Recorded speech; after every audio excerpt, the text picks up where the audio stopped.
عظیم ہستی حضرت سیدنا شیخ عبدالقادر جیلانی محبوب سبحانی الغوث العظم رضی اللہ تعالیٰ عنہ کی سیرت طیبہ آپ کے سامنے لے کر حاضر ہوا ہوں۔ اولیاء کرام کو جو بھی منصب اور جو بھی مرتبہ عطا فرمایا، حضرت سیدنا غوث العظم رضی اللہ تعالیٰ عنہ دائرہ ولایت میں مرکز اور محور حضرت مولا علی کرم اللہ تعالیٰ وجہ الکریم ہیں۔ ائمہ اہل بیت اطہار کے بعد اور صحابہ کرام کے بعد دائرہ ولایت میں حضرت سیدنا غوث العظم رضی اللہ تعالیٰ عنہ ولایت کا سارا دائرہ آپ کی ولایت عظمیٰ اور غوثیت کبریٰ کے گرد گھومتا ہے۔ آپ کی ولایت سیدنا علی المرتضیٰ کرم اللہ تعالیٰ وجہ الکریم کی ولایت کی نمائندگی کرتی ہے، اور آپ کا فیض حضرت مولا علی کرم اللہ تعالیٰ وجہ الکریم کے فیض کی نمائندگی کرتا ہے۔ آپ کا قدم ولایت محمدی کی راہ پر ہے، اور حضرت سیدنا غوث العظم رضی اللہ تعالیٰ عنہ نے فرمایا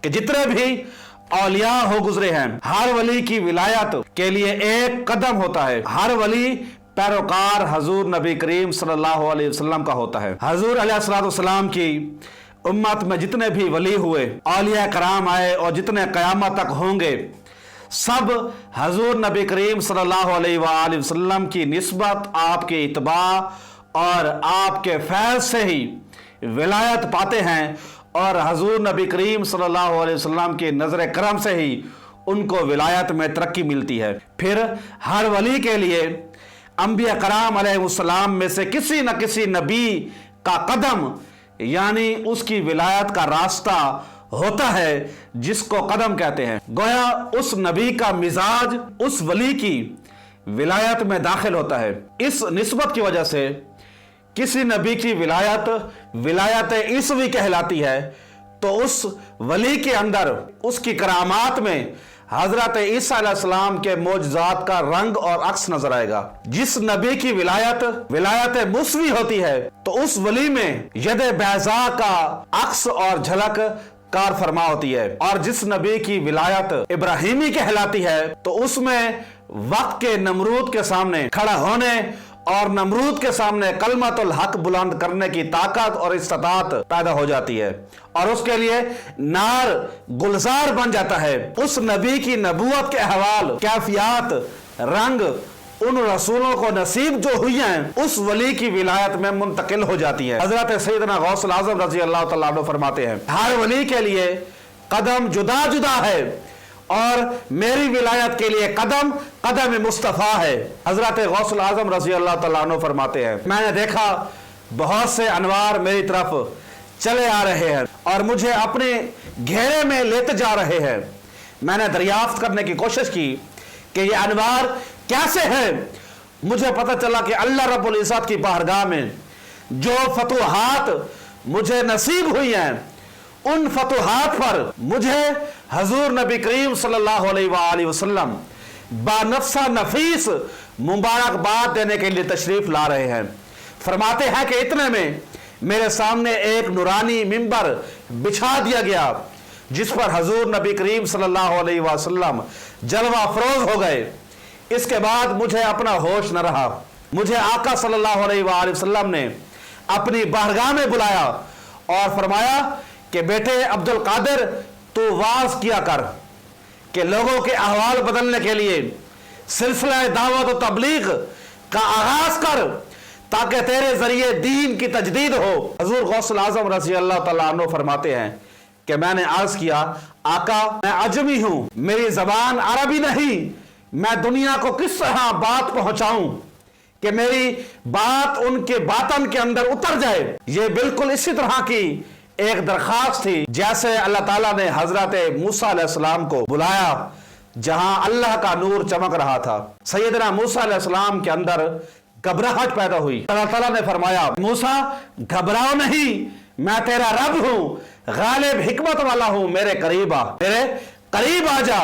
وہی فرمائی، اے موسیٰ فرعون کے پاس جا، تجھے منصب رسالت پر فیض کر دیا گیا ہے، اس ظالم کو پیغام پہنچا کہ میں اللہ کا نبی ہوں، اور بنی اسرائیل کو اس کی غلامی سے نجات دلا اور مصر کی سرزمین پر انقلاب برپا کر۔ موسیٰ علیہ السلام نے عرض کیا کہ باری تعالیٰ میری زبان میں اتنی طاقت نہیں، میری زبان میں اتنی روانی نہیں، میری زبان اتنی کھلتی نہیں کہ مؤثر طریقے سے تیرا پیغام پہنچاؤں کہ اگلے کے دلوں میں میری بات اتر جائے۔ اس پر اللہ تعالیٰ نے حضرت سیدنا موسیٰ علیہ السلام کو طاقت لسانی عطا فرمائی اور اپنے فیض الوہیت سے ان کو نوازا۔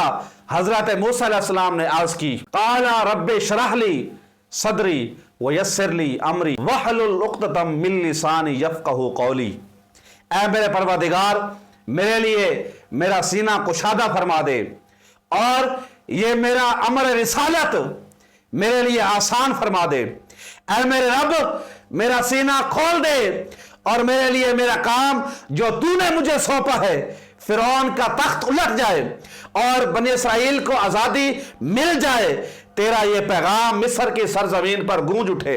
یہ کام بہت مشکل ہے، یہ کام آسان فرما دے اور میری زبان میں جو لکنت ہے اس کو دور فرما تاکہ زبان میں روانی آ جائے، زبان میں تاثیر آ جائے، جو بات زبان سے کہوں بڑے سے بڑے کند دماغوں میں بھی میری بات اتر جائے اور ان کی روحوں تک میری بات پہنچ جائے۔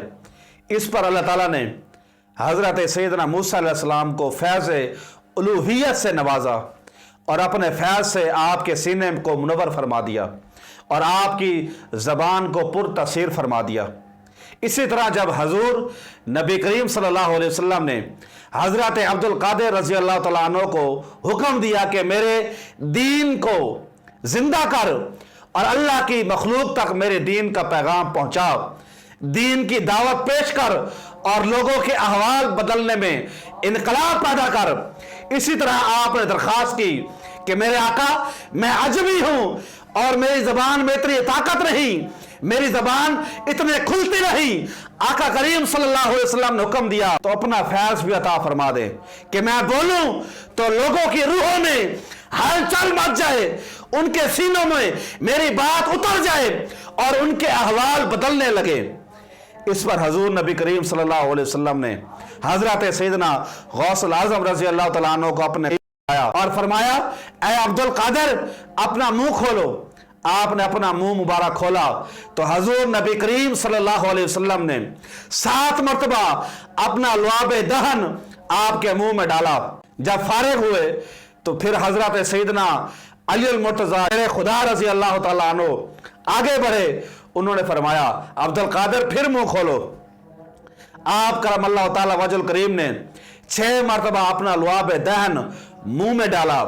حضرت غوث پاک رضی اللہ تعالیٰ عنہ نے عرض کی، حضور نے 7 مرتبہ لعاب دہن میرے منہ میں ڈالا اور آپ نے 1 بار کم میرے منہ میں لعاب دہن ڈالا۔